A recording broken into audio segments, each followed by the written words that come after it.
Hello, and today I'm going to be doing an assignment for one of my college class. And in this assignment, I'm going to talk about the latest movies that I've watched. So right here I got my phone, and I'm going to open my Letterboxd account. It's like a website that can track the latest movies that you've watched.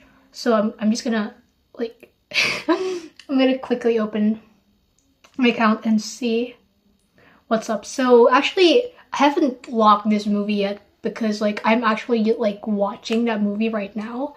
I'm in the middle of it. So I haven't logged it in my account, but I'm just gonna tell you what it's about. It actually has two titles. It's originally it's in Portuguese. It's a Portuguese movie, right? So the English title is called Two Drifters, and the Portuguese title is called Odette. And that's because the main character is this woman called Odette, and she's crazy, basically. The story is basically there's this couple. They're both guys. They're a gay couple, and one of them died at the beginning of the movie. He crashed his car, right? And he lives in this apartment building, and in that apartment there's this girl called Odette who she really wants to have a baby, but her boyfriend doesn't want to have kids with her. So one day she visits this dead guy's funeral, and she starts acting like she knows him and that she is pregnant with his child, even though she doesn't even know who he is, besides being neighbors with him. And basically she tells his mom that she's pregnant with his child, and also his grieving boyfriend that she's pregnant with his child. And at first the boyfriend is weirded out by her because obviously you don't know who this woman is, and now she's claiming to be the mother of your dead lover's child. That's weird. But I feel he's grieving, right? And she's the only connection that his dead boyfriend left for him, because he thinks that she has his child, so it's the only thing of him left that isn't gone, you know. But she's lying, she's not actually pregnant, it's just her being delusional. But yeah, I'm in the middle of the movie. I haven't finished it yet, so that's what I'm currently watching. I'm gonna pull up my Letterboxd now and go to my diary. Okay, so the latest movie I've watched is Predator Badlands. It's the newest Predator movie. I rated it 2 stars. Honestly, I only watched it because I was bored, right? So it was Monday and I thought that I had class, but turns out it's online and it's canceled anyway, so it's what am I even doing here? So I went to the movie theater in a mall near the campus, and I see the type of movies that are up, and I was oh, there's Predator. I heard people online say that it's good, so I was I'm gonna watch this one. I watched it and it was not good. I mean, for a blockbuster, maybe it's good. It's kind of Disney-like in a way. I can tell that the Predator team, the guys upstairs or whatever, they're trying to change the brand into something maybe more family friendly or Marvel-esque. I hate Marvel. MCU-esque, action, but we have these funny, quirky, goofy characters, cast of characters, and it's lovable, and they want to make the characters I don't know the word, marketable, more marketable. in a way, I don't really like it. I mean, like, it's fun, I guess, but I don't like those type of movies. The ones that are like just like they're made to be watched by as many people as possible, like Marvel type movies. I don't like that. It's like slop. Okay, so yeah, I rated it 2 stars.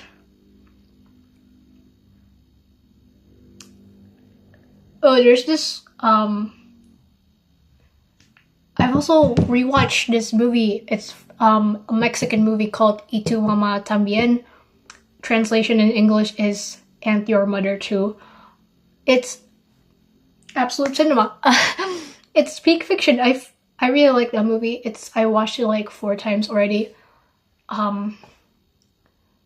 Diego Luna is brilliant in that, but basically the plot is about two like young adult or teenage boys, and they're best friends, right? They're besties, like they're locked in for life.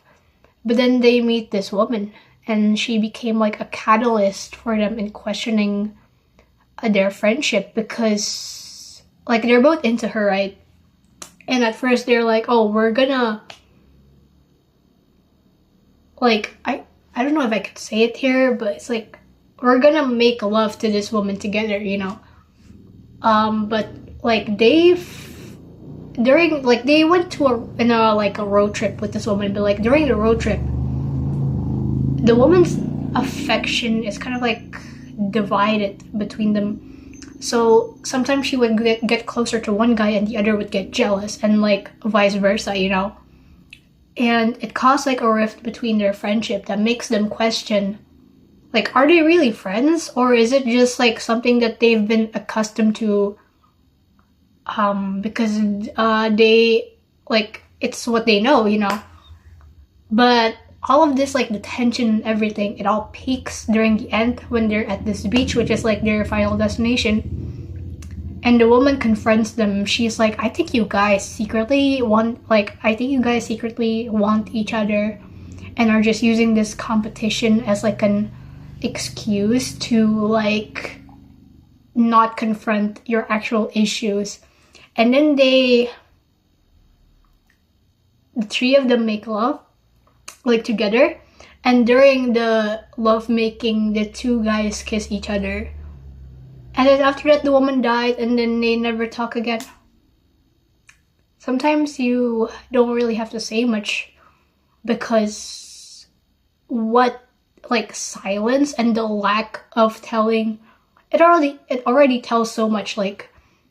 But like, I really like that movie. It's like the road trip, like the beautiful scenery and everything, like the vibe is just it's so perfect. Like, I really like that movie. I would definitely rewatch it again. So what do we have here also? Oh, La Haine. I'm not sure if that's pronounced correctly. It's a French movie. It's good. It's like a French version of Trainspotting. I like the fact that so this movie is about police violence, right? Police brutality. But I like the fact that the violence in that movie isn't sensationalized, or it's not really exaggerated. Like, for example, in a lot of movies where there's like violence, sometimes they kind of comically overplay it, right? And it works for some movies. Like for example, in Quentin Tarantino movies, it's supposed to be comical, right? The action, it's supposed to be like over exaggerated in a sense that makes it epic, like for example in Kill Bill. But in La Haine, the violence there, like there's a lot of violence, but it's shown in such a mundane way. Like for example, at the end of the movie, the main character, one of the main characters, he died because a cop shot him in the head. But they don't even zoom on his face. They don't show his face bleeding. They don't show the bullet close up or the gun close up when the cop is shooting at him. Like, it was just like a wide angle screen. The cop shoots him and then he just kind of flops to the ground. And it's like, there's no music, no nothing.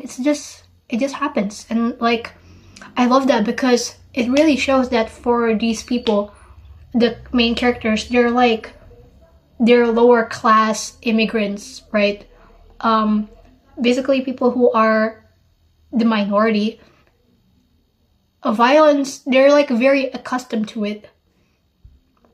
So it's just like a part of their day-to-day lives. And you really see this because they talk about violence and illegal stuff so casually. Like, two of them are drug dealers and stuff like that. So it's something that happens in their day-to-day lives. So it's not something that's supposed to be sensationalized. It's just, it happens. I really like that. What else is in here?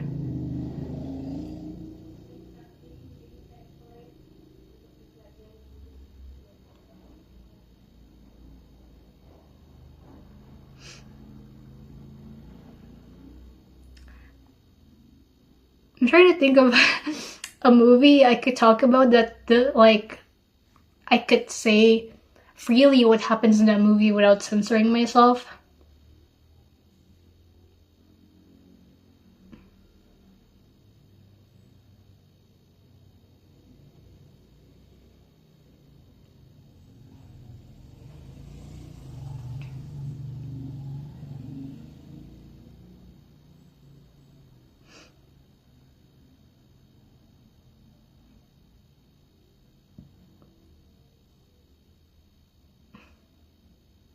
Oh, there's this.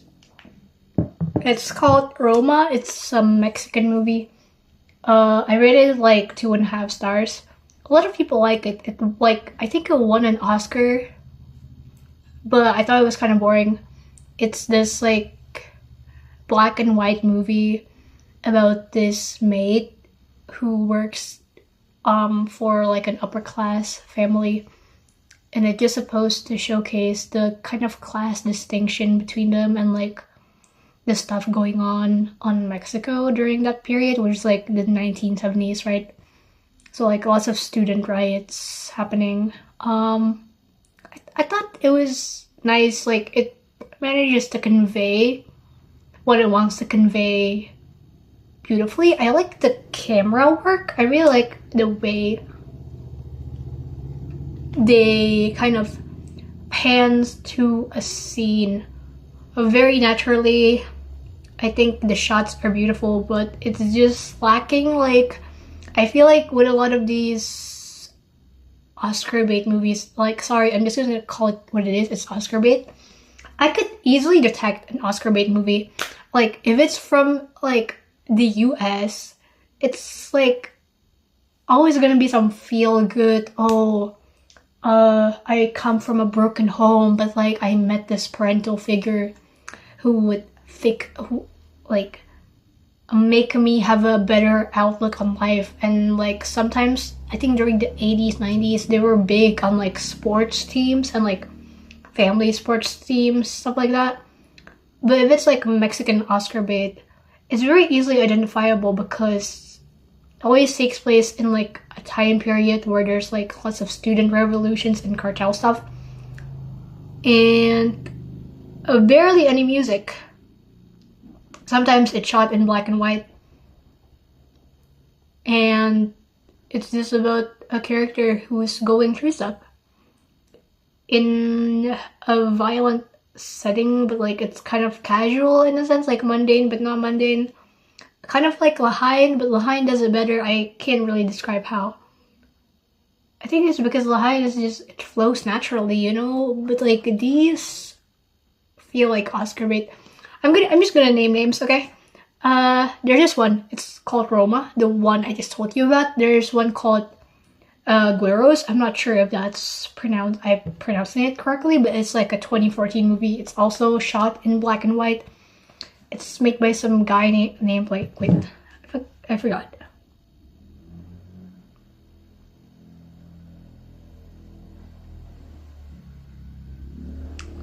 By Alonso Rui Palacio. I'm not sure if I pronounced that correctly. The last one, I've watched this recently also. It's called I'm Still Here. Wait, the title is really similar to this other Brazilian, like, this other Latin American movie, like from Brazil. I'm gonna make sure if that's the correct title.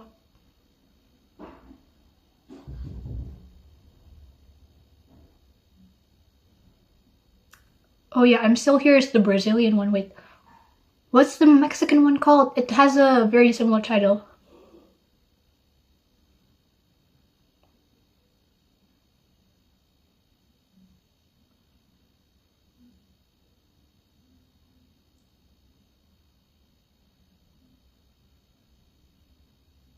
I'm No Longer Here. Yeah, that's what it's called.